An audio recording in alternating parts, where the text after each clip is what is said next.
बच्चों, पिछली कक्षा में हमने 4 श्लोक तक पढ़ा था। अब हम 5वां श्लोक पढ़ेंगे। धन्य धान्य प्रयोगेषु विद्याया संग्रहेषु च आहारे व्यवहारे च त्यक्त लज्जा सुखी भवेत्। धन्य धान्य के प्रयोग में, विद्या के संग्रह में और आहार खाने में, व्यवहार किसी से व्यवहार रखने में त्यक्त लज्जा सुखी भवेत्। जो शर्म को त्याग देता है वही सुखी होता है, इसका ये अर्थ है। धन्य धान्य प्रयोगेषु मतलब धन का प्रयोग करने में, कहाँ पर कितना खर्च करना चाहिए। यदि शर्म के मारे बहुत सारा खर्च कर दिया तो भी क्या होगा, नुकसान होगा धन का, धान्य का। शर्म के मारे बहुत सारा धान्य खर्च कर दिया तो भी नुकसान होगा। विद्या या संग्रहेषु च, और विद्या में अगर शर्म कर ली विद्या ग्रहण करने में तो क्या होगा, फिर उसको समझ में नहीं आएगा और वो चुपचाप बैठा रहेगा। कोई भी टीचर्स कुछ पढ़ा रहे हैं और उसमें अगर शर्म कर ली, हमें कुछ आ नहीं रहा और हमने पूछा नहीं, तो फिर हमें आएगा क्या। इसलिए उसके संग्रह में लज्जा नहीं करनी चाहिए। आहारे व्यवहारे, खाने में भी कभी शर्म नहीं करनी चाहिए। यदि शर्म के मारे कम खाया तो भूखा रह जाएगा। व्यवहार में, किसी से बातचीत करने में भी शर्म नहीं करनी चाहिए। अगर बातचीत करने में शर्म की तो भी किसी से व्यवहार ही नहीं हो पाएगा। तो इन चीज़ों में, धन्य धान्य के प्रयोग में, विद्या के संग्रह में और आहार में या मतलब खाने पीने में, व्यवहार में, किसी से व्यवहार रखने में, बातचीत करने में जो शर्म का त्याग कर देता है वही सुखी होता है। कि यदि धन का प्रयोग करना है तो कहाँ कितना करना है, बिना शर्म के करो। और धान्य का प्रयोग ये भी बिना शर्म के होना चाहिए। और विद्या ग्रहण करते समय भी शर्माना नहीं चाहिए। जो नहीं समझ में आ रहा पूछ लो तुरंत। आहार में, खाने में भी शर्म नहीं करनी चाहिए, ना कम खाना चाहिए ना ज़्यादा खाना चाहिए। और व्यवहार में भी हमको शर्म नहीं करनी चाहिए। यदि हमें कुछ कह रहा है कोई तो हम उसको जवाब दे सकते हैं, शर्म के हमारी चुप नहीं रहेंगे। तो इन चीज़ों में जो शर्म नहीं करता वो सुखी होता है, और जो इन चीज़ों में शर्म कर लेता है वो हमेशा दुखी होता है। इसका ये तात्पर्य है।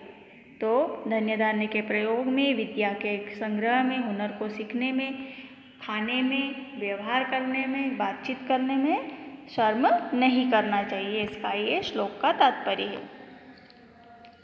तो एक बार और देख लेते हैं हम इसको। धन्य धान्य प्रयोगेषु विद्या या संग्रहेषु च आहारे व्यवहारे च त्यक्त लज्जा सुखी भवेत्। धन्य धान्य के प्रयोग में, विद्या के संग्रह में मतलब उसको इकट्ठा करने में, आहार में, खाने में, व्यवहार में, बातचीत करने में जो शर्म नहीं करता वह सुखी होता है। त्यक्त लज्जा सुखी भवेत्। जो शर्म नहीं करता वह सुखी होता है। क्षमावसिर्कीर्तिर्लोके क्षमाय किं न साध्यते शांति खड्ग करे यस्य किं करिष्यति दुर्जना। क्षमा से क्या नहीं हो सकता, किसी को माफ़ करने से क्या नहीं हो सकता, सब कुछ हो सकता है। क्षमा सब कुछ कर सकती है। यदि कोई अपराध करता है और हम उसको क्षमा कर देते हैं तो वो फिर वो अपराध नहीं करेगा। जैसे एक छोटा बच्चा है, कोई गलती करता है तो अगर उसको माफ़ कर दिया और समझा दिया तो फिर अगली बार वो गलती नहीं करेगा। और यदि उसके साथ बुरा व्यवहार किया तो फिर वो गलती बार बार करेगा और हमारा दुश्मन हो जाएगा। तो क्षमाशील होना चाहिए व्यक्ति को। शांति खड्ग करे यस्य किं करिष्यति दुर्जना। शांति रूपी खड्ग, प्रेम रूपी तलवार से क्या नहीं हो सकता। अगर जिसके पास प्रेम है उसका दुष्ट व्यक्ति भी कुछ नहीं बिगाड़ सकता। किम करिष्यति दुर्जना, दुष्ट व्यक्ति भी कुछ नहीं बिगाड़ सकता उसका, जिसके पास शांति रूपी तलवार है या खड्ग है। जैसे जिसके पास प्रेम है, शांति है, उस पे दुष्ट लोग भी उसका कुछ नहीं करते और कोई उससे शत्रुता भी नहीं रखता। तो आपको ये श्लोक समझ में आ गए होंगे। आप इनके शब्दार्थ पढ़ना आप इनके शब्दार्थ पढ़ना और अच्छे से समझना इसको और पाठ का अभ्यास करने का प्रयास करना। तो हमने क्या क्या सीखा कि पृथ्वी पर केवल 3 रत्न हैं, जल, अन्न और अच्छी वाणी। मूर्ख लोग पत्थरों के टुकड़ों को रत्न की संज्ञा देते हैं या रत्न का नाम देते हैं। सत्य के लिए पृथ्वी होती है, सत्य के लिए सूर्य तपता है और सत्य के लिए वायु बहती है। सभी में सत्य है, क्योंकि यह सत्य है। पृथ्वी है, सूर्य है, यह भी सत्य है, और वायु बहती है, हवा बहती है, यह भी सत्य है। असत्य है क्या? नहीं बहती है क्या? सत्य है। तो सभी में सत्य प्रतिष्ठित है, समाहित है।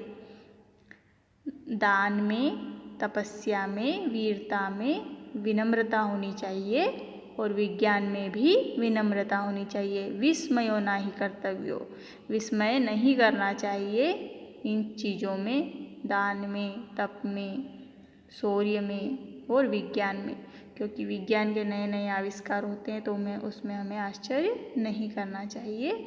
और वीर भी बहुत सारे लोग हैं तो भी हमें आश्चर्य नहीं करना चाहिए।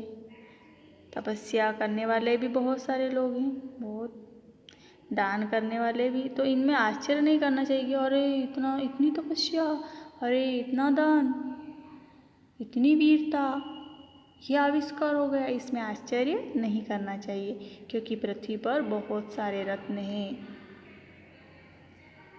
ठीक है। और चौथा श्लोक, सद्भिरेव साहसित सद्भिर्कुर्वित संगीतम सद्भिर्विवादम मैत्रीम च न सद्भि किंचिदाचरेत।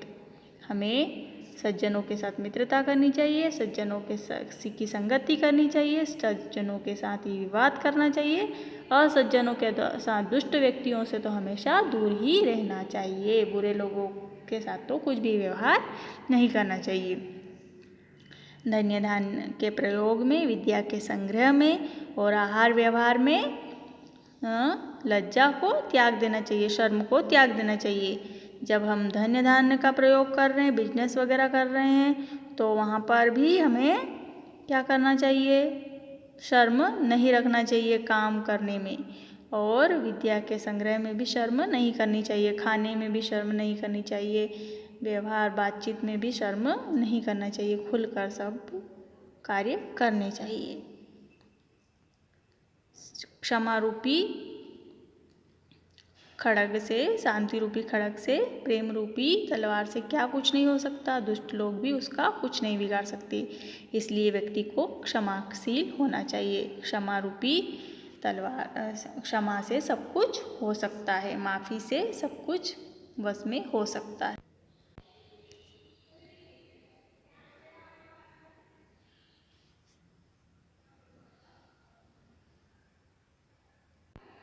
तो आपको ये सुभाषित समझ में आ गए होंगे। इसका अभ्यास करना और फिर से इसका रिवीजन करना।